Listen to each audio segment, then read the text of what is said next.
నెల్లూరుని smart city చేసే విధంగా అన్ని చర్యలు చేపడుతున్నామని రాష్ట్ర పురపాలక పట్టణాభివృద్ధి శాఖ మంత్రి పొంగూరు నారాయణ తెలిపారు.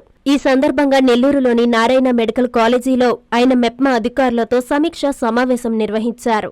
ఈ సమావేశంలో MEPMA MD Tej Bharat, municipal commissioner సూర్యతేజలు పాల్గొన్నారు. అనంతరం మెప్మా అధికారులకు మంత్రి నారాయణ దిశానిర్దేశం చేసి పలు సూచనలు, సలహాలు చేశారు. అధికారులందరూ సమన్వయంతో పనిచేయాలని సూచించారు.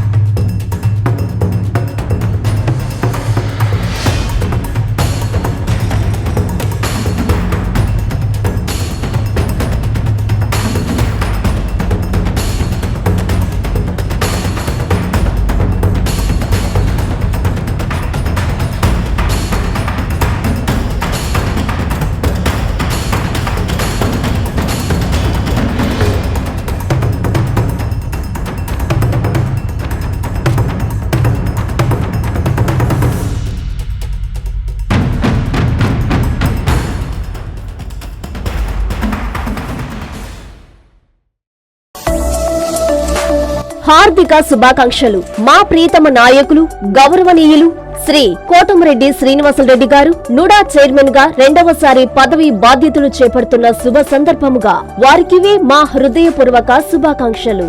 ఇట్లు గోడేటి నాగేంద్ర, టీడీపీ 11వ డివిజన్ ప్రెసిడెంట్ మరియు తెలుగు యువత అధ్యక్షులు తంబి సృజన్ కుమార్, టీడీపీ 45వ డివిజన్ ప్రెసిడెంట్.